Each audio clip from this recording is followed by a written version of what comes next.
জানাচ্ছি। আমি আতিশা হোসেন কান্তা, লেকচারার, মৃত্তিকা বিজ্ঞান বিভাগ, ধামরাই সরকারি কলেজ, ঢাকা। আমাদের আজকের আলোচনার বিষয় কৃষিশিক্ষা প্রথম পত্রের ৬ষ্ঠ অধ্যায়, ফল ও শাকসবজি প্রক্রিয়াজাতকরণ ও সংরক্ষণ। এই অধ্যায়ে ৮ম পরিচ্ছেদ অর্থাৎ খাদ্য প্রক্রিয়াজাতকরণ নিয়ে আমরা এখন কথা বলবো।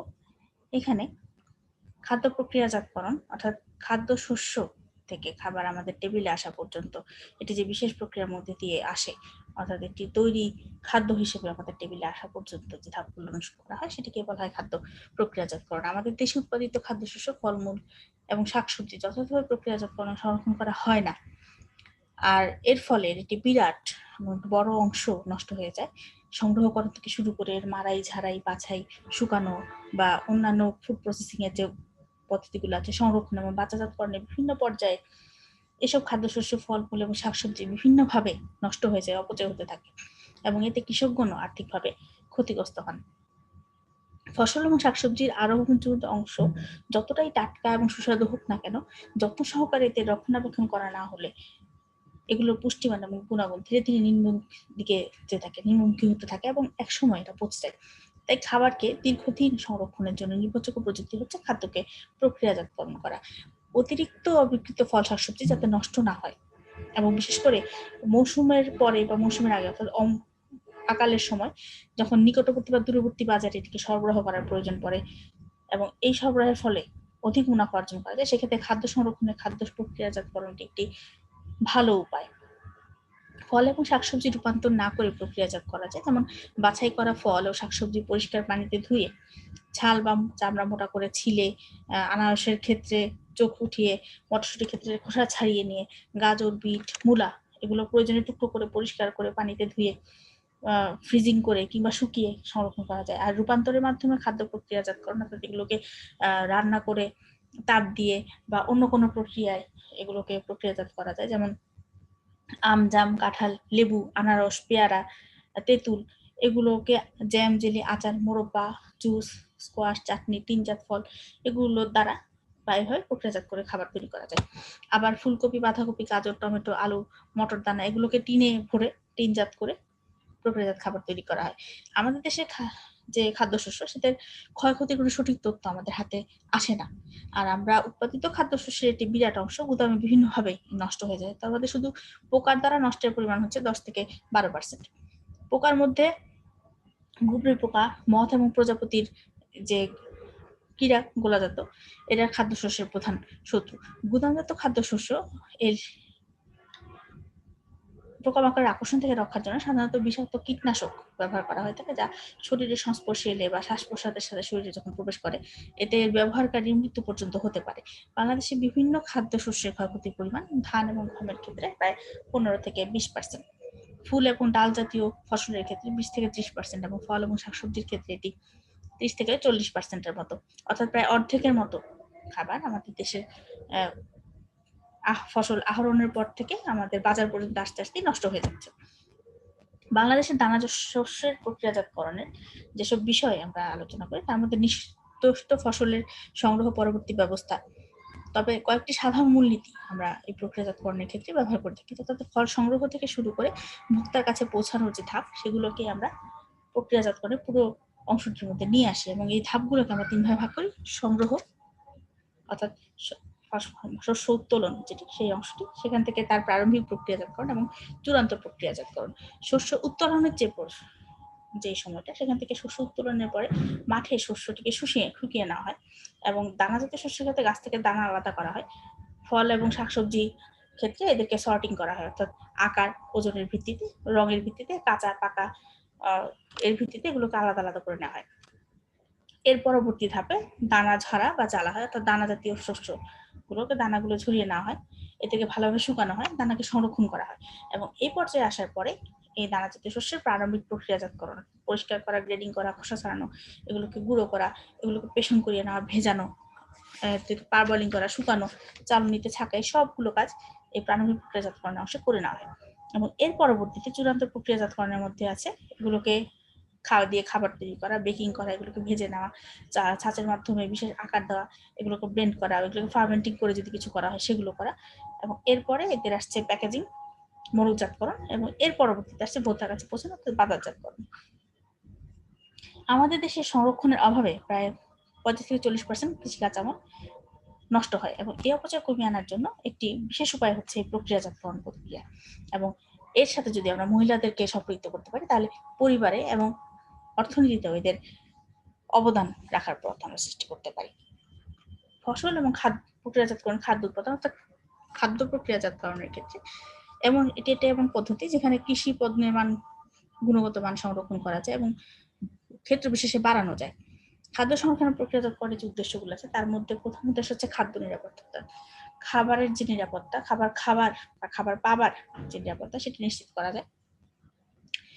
আমাদের দেশের মানুষের যে খাবারের পুষ্টির চাহিদা সেটিকে পূরণ করা যায়।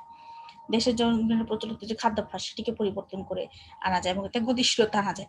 মানুষের রুচির যে পরিবর্তন সেটিকে আনা যায়, এবং এর ফলে খাদ্য প্রক্রিয়াজাতকরণের আধুনিক এবং বৈজ্ঞানিক পদ্ধতি যখন আমরা অনুসরণ করি, এর ফলে ভালো মানের প্রক্রিয়াজাত খাদ্য সামগ্রী তৈরি করে এদের ভোক্তার যেমন তাদের খাবারের প্রতি যে আগ্রহ সেটি বৃদ্ধি করা যায় দেশীয় খাবারের প্রতি, এবং বিদেশি খাবারের দিক থেকে এদেরকে সরিয়ে আনা সহজ হয়, অর্থাৎ বিদেশি খাদ্য সামগ্রী ব্যবহারে তাদেরকে নিরুৎসাহিত করা যায়।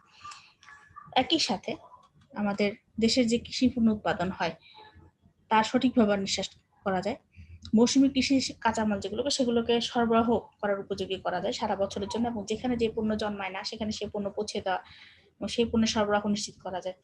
কৃষিভিত্তিক যে শিল্পগুলো আছে আমাদের সেগুলোর প্রসার ঘটানো যায়, এবং এর ফলে আমাদের সার্বিক যে অর্থনীতি সেটির উন্নয়ন সাধন করা যায়। কৃষক যে কৃষি পণ্য উৎপাদন করেন তার সঠিক মূল্য অর্থাৎ ন্যায্য মূল্যর পাওয়ার যে পথ এটি সৃষ্টি হয়। অব্যবহৃত জনগণের উপযুক্ত ব্যবহার নিশ্চিত করে তাদেরকে দক্ষ করা যাবে। আমাদের যে জনবল আছে, কর্মক্ষম জনগণ যারা আছে তাদেরকে আমরা প্রশিক্ষণের মাধ্যমে দক্ষ করে তুলতে পারি, এবং আমাদের দেশের কর্মীর সংখ্যা আমরা ক্ষেত্রে বৃদ্ধি করতে পারি। অর্থাৎ খাবার প্রক্রিয়াজাতকরণ শুধুমাত্র মানুষের খাবারের সাথে না, তাদের আর্থিক, সামাজিক এবং সার্বিক উন্নয়নের ক্ষেত্রেও এটি গুরুত্বপূর্ণ ভূমিকা রেখে থাকে। খাদ্য প্রক্রিয়াজাতকরণের বিভিন্ন রকম কৌশল আছে, যার মধ্যে এখানে আমি কিছু দেখেছি, যেমন আচার তৈরি, জেলি তৈরি, মোরব্বা, সস, চিপস তৈরি, ফ্রাই, জুস, ব্রেড, বিস্কুট এবং ক্ষেত্র বিশেষে এদেরকে শুকিয়ে গুঁড়ো করে নেওয়া, এগুলো সবগুলোই খাদ্য প্রক্রিয়াজাতকরণের অংশ। অর্থাৎ আমাদের কাঁচা খাবার বা কাঁচা ফসল যখনই সেটি প্রক্রিয়াজাত হয়ে আমাদের টেবিলে চলে আসছে, সেটি যেরকম ভাবেই হোক না কেন সেটি হচ্ছে খাদ্য প্রক্রিয়াজাতকরণ। সুস্বাস্থ্যের জন্য পরিমিত পুষ্টি এবং সুষম খাদ্যের প্রয়োজন হয়, এবং খাদ্য বলতে সেখানে শ্বেতসার, আমিষ, চর্বি, ভিটামিন, খনিজ লবণ এবং পানিকে বোঝানো হয়, এবং শরীরের পুষ্টির জন্য সবচেয়ে বেশি অর্থাৎ শক্তির বেশি প্রয়োজন হয় যা আসে শ্বেতসার থেকে, এবং এর প্রধান উৎস হচ্ছে ধান, গম, ভুট্টা এবং আলু। মাছ, মাংস, ডিম এগুলো থেকে আমাদের আমিষের চাহিদা মেটে। প্রাণীজ খাদ্য থেকে প্রচুর চর্বি পাওয়া যায়, এবং ফল এবং শাকসবজি এগুলো ভিটামিন এবং খনিজ লবণের চাহিদা পূরণ করে। তাই খাদ্যশস্য, ফুল, ফল ও শাকসবজি প্রক্রিয়াজাতকরণ এবং সংরক্ষণ অনেক বেশি গুরুত্বপূর্ণ, যেটি আমরা একটু আগেই বলেছি, কারণ এগুলো সহজে নষ্ট হয়ে যায়, পোকামাকড়ের আক্রমণ হয়, রোগ বালাই হয়, এবং আর্দ্রতা পরিবেশের কারণে এগুলো গুণাগুণ এবং পরিমাণ খুব সহজেই কমে যায়। তাই খাদ্যের বিভিন্ন উৎস, খাদ্যশস্য, ফুল, ফল এবং শাকসবজি সংরক্ষণ ও প্রক্রিয়াজাতকরণ করা প্রয়োজন। ধান, গম এবং ভুট্টাকে 2 থেকে 3 দিন রোদে শুকিয়ে 10 থেকে 12% আর্দ্রতায় এনে এগুলোকে গুদামজাত করা যায়। শুকনো ধান প্রায় 10 থেকে 15 ঘন্টা পানিতে ভিজিয়ে সিদ্ধ করে এটিকে রোদে শুকিয়ে ঢেকি বা মেশিনে ছেটে সিদ্ধ চাল হিসেবে এটিকে বাজারজাত করা হয়, গুদামজাত করা হয়। বায়ু চলাচলের সুগম ব্যবস্থা সম্পন্ন হিমাগারে 2 থেকে 3 ডিগ্রি সেন্টিগ্রেড তাপমাত্রা এবং বেশি আর্দ্রতায় আলু সংরক্ষণ করা যায়। গ্রামাঞ্চলে গ্রীষ্মকালে ঘরের মেঝে বা কাঠের বাঁশের বাচায় 2 থেকে 5 সেন্টিমিটার পুরো করে শুকনো বালির উপরেও আলু রেখে আলুকে সংরক্ষণ করা যায় বেশ দীর্ঘ সময়ের জন্য। এবং বাণিজ্যিক প্রয়োজনে এখানে আলুর সাথে 500 গ্রাম পার টন ডিডিটি বা ম্যালাথিয়ন 5% গুঁড়ো মিশিয়ে দিয়েও আমরা আলুকে অনেক দিন পর্যন্ত সংরক্ষণ করতে পারি। মাছ, মাংস, দুধ এগুলো টাটকা অবস্থা অল্প পরিমাণে আমিষ এবং চর্বি উৎসজাত খাদ্যদ্রব্য সংরক্ষণের উত্তম পদ্ধতি হচ্ছে ফ্রিজিং পদ্ধতি। অর্থাৎ এদেরকে ফ্রিজে বা ডিপ রেফ্রিজারেটরে রেখে এটাকে ফ্রিজারে জমিয়ে নিয়ে সংরক্ষণ করা। তবে এদিকে শুকিয়েও আমরা সংরক্ষণ করতে পারি। তবে ফল এবং শাকসবজি সংরক্ষণ প্রক্রিয়াজাতকরণ এটা বিভিন্নভাবে হয়ে থাকে, এবং এটি খুব বড় ধরনের এখানে আমরা ভেরিয়েশন দেখতে পাই। যেমন আমরা আগেই দেখেছি যে ফল টাটকা অবস্থায় শুকিয়ে প্রক্রিয়াজাতকরণ করে বা পানি শুকিয়ে নিয়ে নির্জলীকরণ বা শুকিকরণ করে একে প্যাকিং করা হয়, একে টিনজাত করা হয়, ক্যানিং করা হয়। আবার এদের প্রক্রিয়াজাতকরণে তাপের ব্যবহার আছে, রাসায়নিক দ্রব্য ব্যবহার আছে, জৈব অম্লের ব্যবহার আছে, তেল, লবণ, চিনি সবকিছু ব্যবহার করেই ফলকে বিভিন্নভাবে প্রক্রিয়াজাতকরণ করা যায়। অন্যদিকে পরিষ্কার করে, গ্রেডিং করে, ঠান্ডা এবং প্রয়োজনে কিউরিং করে তাজা এবং কাঁচা অবস্থায় শাকসবজি স্বল্পকালীন দীর্ঘকালীন মেয়াদে সংরক্ষণ করা যায় এবং উপাদেয় খাবার তৈরি করা যায় যাতে পুষ্টি এবং সংরক্ষণ মান ভালো। এরকম ফল এবং শাকসবজির প্রক্রিয়াজাতকরণের মাধ্যমে থেকে মোরব্বা তৈরি করা যায়, হালুয়া তৈরি করা যায়, সস, জ্যাম, জেলি, চিপস, চাটনি, আচার, ভিনেগার, বিভিন্ন ধরনের পিকেল তৈরি করে এগুলোকে সংরক্ষণ করা যায়। এবং এগুলো তৈরি করতে খুব বেশি পুঁজির, কারিগরি জ্ঞানের বা যন্ত্রের প্রয়োজন হয় না, কারণ আমরা আমাদের আশেপাশে যদি দেখি আমাদের বাড়িতে কম বেশি এই জিনিসগুলো আমাদের মায়েরা তৈরি করেই থাকেন। খাদ্য প্রক্রিয়াজাতকরণ পদ্ধতি এবং কৌশল যদি আয়ত্ত করে নেওয়া যায় তাহলে ঘরে ঘরে বা বাণিজ্যিক ভিত্তিতেও এদেরকে প্রক্রিয়াজাত করে দেশের বাজারে সরবরাহ করা যায় এবং দেশের বাজারে সরবরাহ করার পরে দেশের চাহিদা মেটানো হয়ে গেলে এগুলোকে ক্ষেত্র বিশেষে আমরা বিদেশেও রপ্তানি করতে পারি এবং এর ফলে বৈদেশিক মিত্রা অর্জনও সম্ভব হবে। এখন এখানে আমরা যে খাবারগুলো দেখেছি সেখান থেকে আমরা বিভিন্ন ধরনের খাবার প্রক্রিয়াজাতকরণের কৌশল আমরা জেনে নিতে পারি। আজকের মতো আলোচনা আমি এখানেই শেষ করছি। সকলকে ধন্যবাদ।